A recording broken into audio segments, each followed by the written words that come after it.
നാരായണം നമസ്കൃത്യ നരം ചൈവ നരോത്തമം ദേവീം സരസ്വതീം വ്യാസം തതോ ജയമുദീരയേ.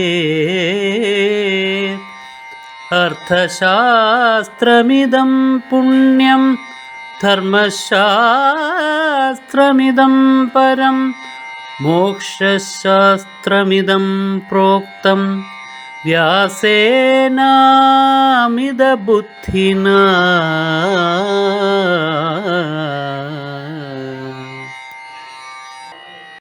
മൂലപ്രകൃതിയുടെ താമസാംശം അത് ശബ്ദസ്പർശ രൂപരസഗന്ധ തത്വങ്ങളിലുണ്ട്.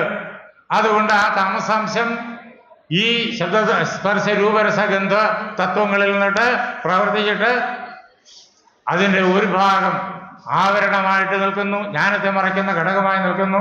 മറ്റേ ഭാഗം സ്ഥൂല പഞ്ചഭൂതങ്ങളായിട്ട് വികസിച്ച് ഈ പ്രപഞ്ചമുണ്ടാകുന്നു. ഇതാണ് തത്വം.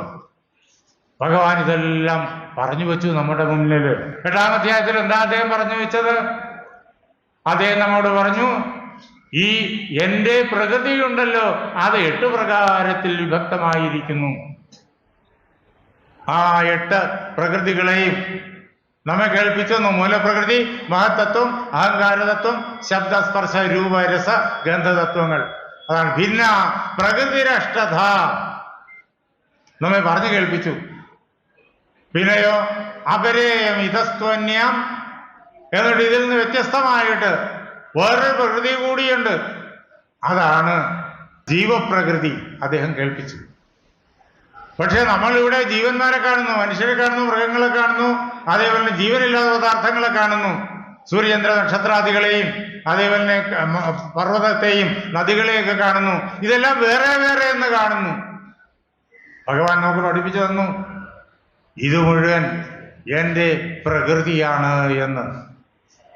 അങ്ങനെ ഭഗവാൻ ഇതെല്ലാം വിശദീകരിച്ച് പറഞ്ഞു തന്നിട്ട് ഇപ്പോ അദ്ദേഹം ഇതെല്ലാം വേറെ വേറെയാണ് എന്ന് നമ്മുടെ ഉള്ളിലുള്ള രാജസപ്രഭാവത്താൽ ധരിച്ചു പോകുന്ന നമുക്ക്, അഥവാ അർജുനന്, ഇത് വേറെ വേറെ അല്ല, ഇതെല്ലാം ഒന്നായി നിലനിൽക്കുന്നതാണ്. ഭഗവാനിൽ നിന്നിട്ട് ഇതെല്ലാം ഉണ്ടായെങ്കിലും അത് ഭഗവാനിൽ നിന്നിട്ട് വേറിട്ട് നിലനിൽക്കുന്നതല്ല, ഭഗവാനിൽ തന്നെ ഇത് നിലനിൽക്കുകയാണ് എന്ന് കാണിച്ചു തരികയാണ്.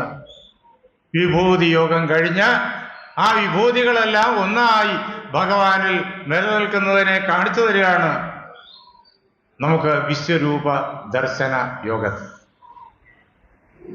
എപ്പോഴാണ് നമുക്കത് കാണാൻ കഴിയുക? നമ്മൾ നേരത്തെ ഭഗവാൻ പഠിപ്പിച്ചു തന്ന കർമ്മയോഗാദികളെല്ലാം ശ്രദ്ധാപൂർണമായിട്ട് അനുഷ്ഠിച്ച് നമ്മുടെ ഹൃദയത്തിലുള്ള തമസ്സിനെയും രജസ്സിനെയും വലിയൊരു പങ്ക് കുറയ്ക്കുമ്പോൾ അതിനനുസരിച്ച് സാത്വിക ഗുണം വർദ്ധിക്കും. ആ സാത്വിക ഗുണത്തിൻ്റെ വർധനവ് വരുമ്പോഴേക്കും നമുക്ക് ക്രമേണ ഇത് തെളിഞ്ഞു കാണാൻ തുടങ്ങും. നമ്മൾ അപ്പോഴും ഈ പദാർത്ഥങ്ങളെല്ലാം കാണും, സകല വിഭൂതികളെയും കാണും. അതിനെ വേറെ വേറെ ആയിട്ടല്ല കാണുക. സാത്വിക പ്രാണനിൽ ഇതെല്ലാം ഒന്നായി നിലനിൽക്കുന്നു. സർവത്ര നിറഞ്ഞു നിൽക്കുന്ന സാത്വിക പ്രാണനെ നാം അപ്പോൾ സാക്ഷാത്കരിക്കുന്നു. നമ്മുടെ ഉള്ളിലെ രജോ ഗുണവും തമോ ഗുണവും കുറഞ്ഞ് സാത്വിക ഗുണം തെളിഞ്ഞു വരുമ്പോൾ ഈ രജസ്സും തമസ്സുമാണ് സാത്വിക പ്രാണനെ നമ്മിൽ നിന്ന് മറച്ചിട്ട് രാജസപ്രാണനാണ് ഇതിനെല്ലാം വേറെ വേറെ വേറെ വേറെയാക്കി കാണിക്കുന്നത്. അപ്പോ ജ്ഞാനം, സാത്വിക പ്രാണൻ നമുക്ക് പകർന്നു തരുന്നതായി ജ്ഞാനം മറഞ്ഞു നിൽക്കുന്നു. അത് നമ്മുടെ ഉള്ളിലുണ്ട്, ഇല്ലാതാക്കാൻ ഒന്നിനും സാധ്യമല്ല. പക്ഷെ അത് മറഞ്ഞു നിൽക്കുന്നു. അങ്ങനെ രാജസപ്രാണൻ ശക്തി ആർജിച്ച് നിൽക്കുന്നു. അപ്പോഴേക്കും എല്ലാറ്റിനെയും സമസ്ത വിഭൂതികളെയും വേറെ വേറെ വേറെ ആയിട്ട് കാണിക്കുന്നു. അത് കുറേയേറെ നമ്മുടെ മനസ്സിൽ ബലവത്തായി കഴിഞ്ഞാലോ താമസ ഗുണം കൂടി കൂടുതൽ ശക്തി ആർജിച്ചു തുടങ്ങും. അപ്പോഴേക്കും ചിലതിനോട് കാമം, ചിലതിനോട് ക്രോധം, ചിലതിനെ നേടണമെന്ന ആഗ്രഹം, ചിലതിനെ നശിപ്പിക്കണമെന്ന ആഗ്രഹം, സകല കോലാഹലങ്ങളും ജീവിതത്തിലെ എല്ലാ വൈകൃതങ്ങളും ആ തമസിന്റെയും രജസിന്റെയും വർധന കൊണ്ട് സംഭവിക്കും. നേരത്തെ ഭഗവാൻ കാണിച്ചു തന്നതായ സാധനാ പദ്ധതികളിലൂടെ അതിനെ കുറയ്ക്കുമ്പോൾ സാത്വിക പ്രാണൻ വർദ്ധിച്ചു തുടങ്ങും. അപ്പോഴേക്കും ഈ വിവിധങ്ങളായ വിഭൂതികൾ, ആ വിഭൂതികൾ ഭഗവാൻ പേരെടുത്ത് പറഞ്ഞോ മാത്രമല്ല, എല്ലാം ഭഗവാന്റെ വിഭൂതികളാണ്. എല്ലാത്തിനുള്ളിലും എല്ലാത്തിനു പുറമേയും ഒരു കുറവും കൂടാതെ നിറഞ്ഞു നിൽക്കുന്ന ഭഗവാനാണ്. അതുകൊണ്ട് എല്ലാം വിഭൂതികളാണ്. അതെല്ലാം ഒന്നായി ആ സാത്വിക പ്രാണനിൽ നിറഞ്ഞു നിൽക്കുന്നതായി ഭഗവാൻ നമുക്ക് സാത്വിക പ്രാണനായിട്ട് അനുഭവവേദ്യമാകാണ്. അനാദിയും അനന്തവുമായിട്ട് എവിടെ തുടങ്ങുന്നു എന്ന് അറിയാൻ പറ്റൂല, എവിടെ അവസാനിക്കുന്നു എന്ന് അറിയാൻ പറ്റൂല. ഇങ്ങനെ ഒന്നായി നിറഞ്ഞു നിൽക്കുന്നത് കാണാൻ കഴിയും. ഇല്ലെങ്കിൽ ഇത് പലതായിട്ട് ഇപ്പൊ ലോകത്തെ കാണുന്ന പോലെ കാണാൻ കഴിയും. കാമക്രോധാദികൾ അതിന്റെ ഫലം. യുദ്ധം ഒഴിവാക്കാൻ വേണ്ടിയിട്ട് ഭഗവാൻ യുധിഷ്ഠിരന്റെ ദൂതനായിട്ട് ഹസ്തിനാപുരത്തേക്ക് ചെന്നു. കാമ്പില്യത്തിൽ നിന്ന് അദ്ദേഹത്തിന് അറിയാം അഹങ്കാരിയായ ദുര്യോധനൻ ഇതൊന്നും വഴങ്ങില്ല എന്ന്. എങ്കിലും നന്മയുടെ മാർഗം കാണിച്ചു കൊടുക്കാൻ അവസാന നിമിഷം വരെയും ഭഗവാൻ പ്രവർത്തിച്ചുകൊണ്ടേയിരിക്കും. ഒരു ആചാര്യൻ ഉപദേശിക്കുന്ന പ്രകാരത്തിൽ കേട്ടില്ല എങ്കിൽ പിന്നെ യോദ്ധാവ് സംസാരിക്കേണ്ടി വരും. അതിനുള്ള അവസരം ഉണ്ടാക്കാതിരിക്കാൻ വേണ്ടിയിട്ട് ഭഗവാൻ ഒന്നുകൂടി ചെന്നു. യോദ്ധാക്കൾ അർജുനനും ഭീമനും യുധിഷ്ഠിരനും നകുലനും സഹദേവനും പടക്കളത്തിൽ ഇറങ്ങാൻ അവസരം കാത്തിരിപ്പുണ്ട്. അതിനവസരം കൊടുക്കാതെ ഇവിടെ വച്ച് തന്നെ എല്ലാം പരിഹരിക്കാൻ ഭഗവാൻ അവിടെ ചെന്നു. പറയേണ്ടതൊക്കെ പറഞ്ഞു. എല്ലാ ആളുകളും കേൾക്കേണ്ടവരെല്ലാം ഇരുന്ന് കേൾക്കാണ്. കാരണവന്മാരെല്ലാം ഉണ്ട്. ആ കാരണവന്മാര് നേരത്തെ ഉപദേശിച്ചതാണ്.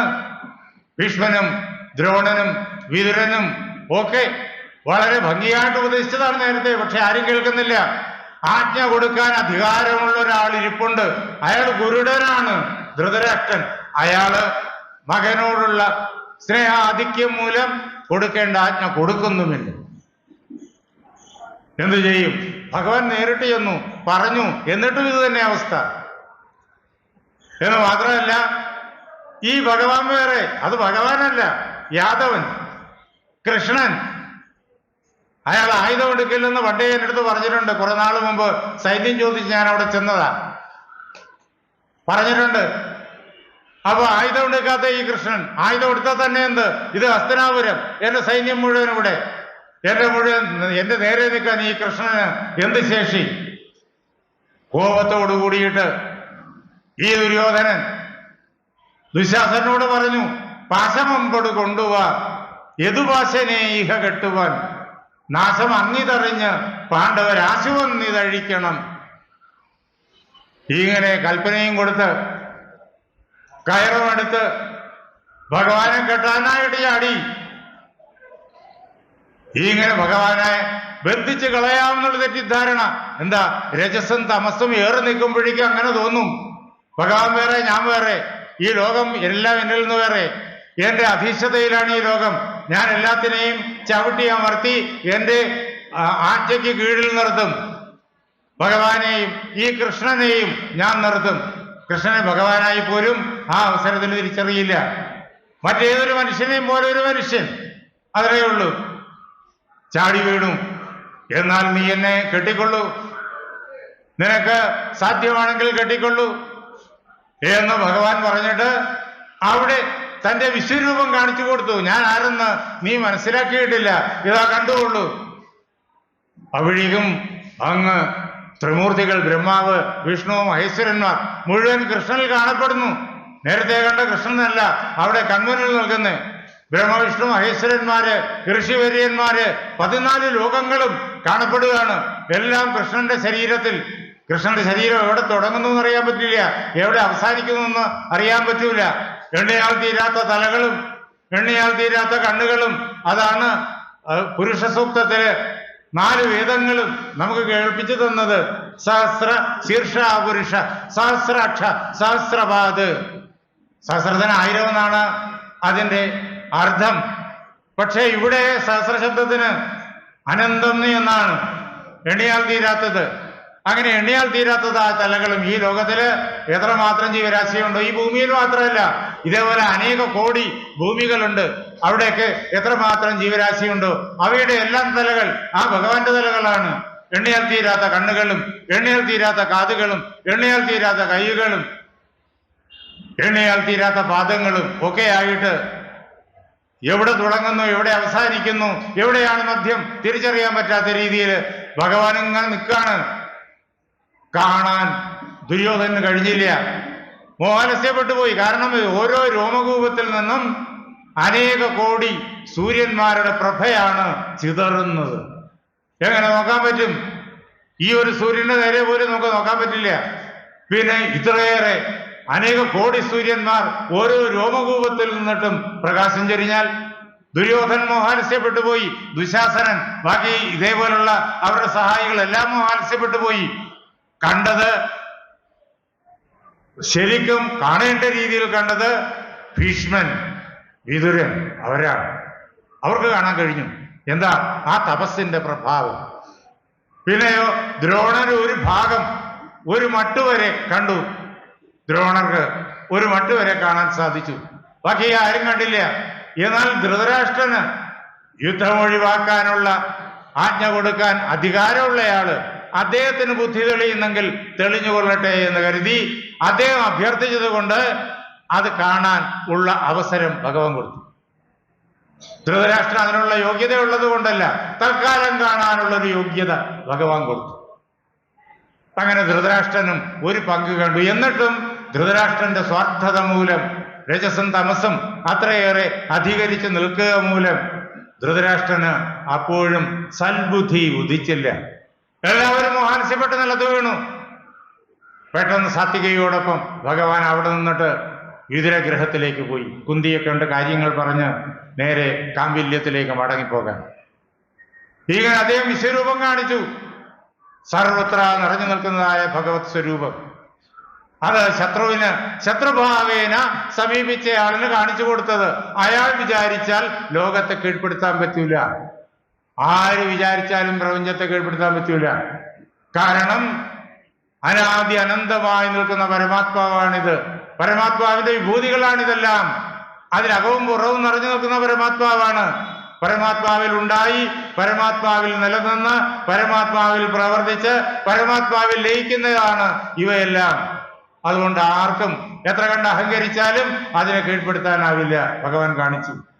ഇവിടുത്തെ യുദ്ധത്തിന്റെ ആരംഭത്തില് അർജുനന് ഗീത ഭഗവാൻ ഉപദേശിക്കുമ്പോൾ, അർജുനന് ഉപാധിയാക്കിക്കൊണ്ട് ഭഗവാൻ ഗീത ഉപദേശിക്കുമ്പോൾ ഇതുവരെയുള്ള എല്ലാ കാര്യങ്ങളും, ജ്ഞാനത്തിന്റെ എല്ലാ പദ്ധതികളും പകർന്നു കൊടുത്ത്, വിഭൂതിയും പറഞ്ഞു കൊടുത്ത് ഭഗവാൻ അർജുനന് വിഭൂതി ഒന്നായി ഭഗവാനിൽ നിൽക്കുന്നത് കാണാനുള്ള ആ ത്രാണി ഭഗവാൻ അർജുനന് പകർന്നു കൊടുത്തുകൊണ്ട് ഏകദേശം ആ ത്രാണി, ആ ശക്തി അർജുനന് വന്നു തുടങ്ങി. പക്ഷെ പൂർണ്ണമായിട്ടും ആയിട്ടില്ല. പക്ഷെ അർജുനന് ഇത് കാണാനുള്ള അവസരം കൊടുക്കണം. അതുകൊണ്ട് പൂർണ്ണമായ ശക്തി ഭഗവാൻ അർജുനന് പകർന്നു കൊടുത്തുകൊണ്ട് ആ വിശ്വരൂപത്തെ, അനാദി അനന്തമായ വിശ്വരൂപത്തെ, നാം ഈ പ്രപഞ്ചത്തിൽ നിന്ന് വേറെയല്ല, നാം വിശ്വരൂപനിൽ നിന്ന് വേറെയല്ല, നാം ആ വിശ്വരൂപന്റെ ഭാഗം തന്നെയാണ്. അതാണ് ആ പുരുഷ സൂക്തം. സർവത്ര നിറഞ്ഞു നിൽക്കുന്ന ആ വിശ്വരൂപത്തെ പുരുഷ സൂക്തം നമുക്ക് കാണിച്ചു തരികയാണ്.